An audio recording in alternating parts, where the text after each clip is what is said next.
There was a time when Nokia was so powerful, it felt impossible to imagine a world without it. In 2007, nearly half the phones on Earth were made by Nokia.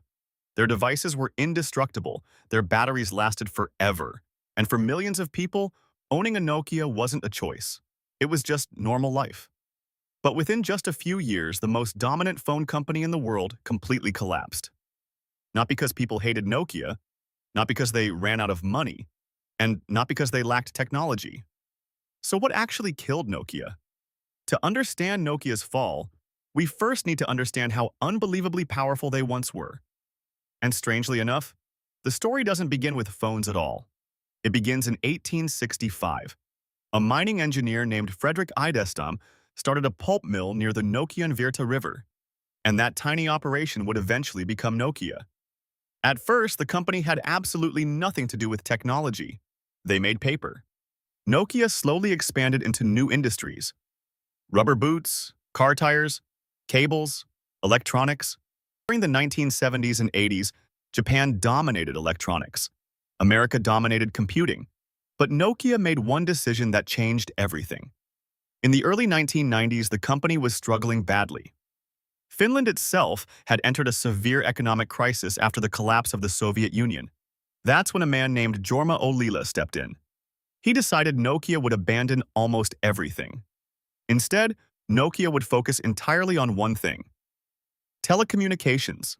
Most people thought landlines would remain dominant for decades. But Ollila believed the future would be wireless, and that single belief transformed Nokia into one of the greatest business success stories ever.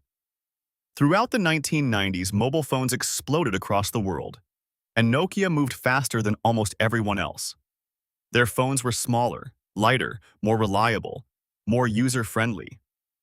Nokia built phones that felt human. Simple menus, clean design, easy navigation, even grandparents could use them. Technology wins when it disappears, when it becomes effortless. And Nokia understood that before almost anyone else. Therefore, by the late 1990s, Nokia became the largest mobile phone manufacturer on Earth. Then came the phone that would become a legend. In the year 2000, Nokia released the Nokia 331, and honestly, this thing became less of a phone and more of a cultural icon. The 3310 was practically indestructible. People joked that dropping it on the floor could damage the floor itself. You could throw it across a room, and it would still work perfectly. And Snake became one of the most recognizable mobile games in history. Over 126 million units were sold. But Nokia wasn't done, because 3 years later, they released something even bigger: the Nokia 1100, a tiny, inexpensive phone designed for mass markets around the world. And this device became the best-selling consumer electronic product in human history. Over 250 million units sold. Think about how insane that is. Not the best-selling phone, the best-selling electronic device ever. At this point, Nokia wasn't just successful, it was untouchable. The company became the pride of Finland itself. At one point, Nokia represented around 4% of Finland's entire GDP and over 20% of its exports. Imagine one company becoming so powerful, it helps carry an entire country's economy. That was Nokia. And then something even more important happened. Nokia didn't just dominate basic phones, they started shaping the future of smartphones too. Years before the iPhone, Nokia was already experimenting with smart devices. In 2002, they released the Nokia 7650, one of the first mass-market camera phones. They developed the Symbian operating system. They launched the N-series devices with internet browsing, music, cameras, and apps. On paper, Nokia looked years ahead of everyone else, which makes what happened next even more unbelievable. Because sometimes, the company that invents the future still loses it. And in 2007, the future arrived. On a stage in California, a man in a black turtleneck walked out holding a small glass rectangle. And the entire industry changed overnight. When Steve Jobs introduced the iPhone, most phone companies didn't fully understand what they were looking at, including Nokia. At first glance, the iPhone actually looked weak. People loved buttons. People trusted physical keyboards. Touchscreens felt fragile and weird. But Apple wasn't competing on hardware. They were competing on experience. And Nokia completely underestimated that shift, because before the iPhone, phones were judged mainly by hardware, signal quality, battery life, durability. Nokia mastered that world. But the iPhone changed the battlefield entirely. Suddenly, phones became software platforms. Apps mattered more than buttons. User experience mattered more than durability. The operating system became more important than the device itself. And this is where Nokia began collapsing from the inside. Because their software ecosystem was a mess. Symbian had become slow, clunky, and frustrating for developers. Meanwhile, Apple's iOS felt smooth and modern. Therefore, developers started building apps for Apple instead. Then Google entered the race with Android. And suddenly, Nokia faced a nightmare scenario. Apple controlled the premium market. Android spread everywhere else. Meanwhile, Nokia was stuck in the middle. And internally, panic started growing. But the real tragedy wasn't just technological, it was psychological. Years later, reports emerged describing a culture of fear inside Nokia. Middle managers reportedly became terrified of telling senior executives bad news. Engineers knew competitors were pulling ahead. They knew Symbian was struggling. They knew Apple and Android were evolving faster. But many leaders didn't want to hear it, because success creates something dangerous inside companies. Comfort. When you dominate an industry for too long, your brain starts protecting the old system instead of adapting to the new one. And Nokia had dominated for so long. They slowly stopped questioning themselves. They believed consumers would never fully abandon physical keyboards. They believed hardware superiority would always matter most. They believed their market share made them safe, but market leaders often die the same way. Not because they're weak, because they become too successful to imagine losing. Therefore, while Apple and Google rebuilt the future from scratch, Nokia kept trying to improve the past, and every year the gap widened. Then came one of the most famous internal memos in business history. In 2011, Nokia's new CEO Stephen Elop sent employees a message that became known as the Burning Platform Memo. In it, he compared Nokia to a man standing on a burning oil platform.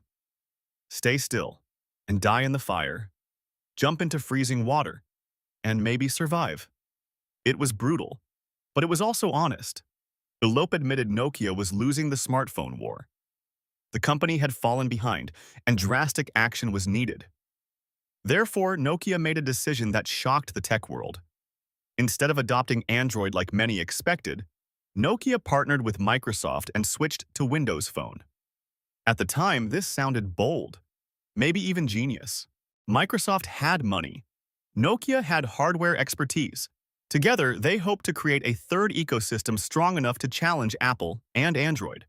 But the partnership quickly became a disaster. Samsung adapted quickly. Chinese manufacturers entered the market aggressively. Apple kept refining the iPhone. Nokia, once the king of phones, suddenly looked lost.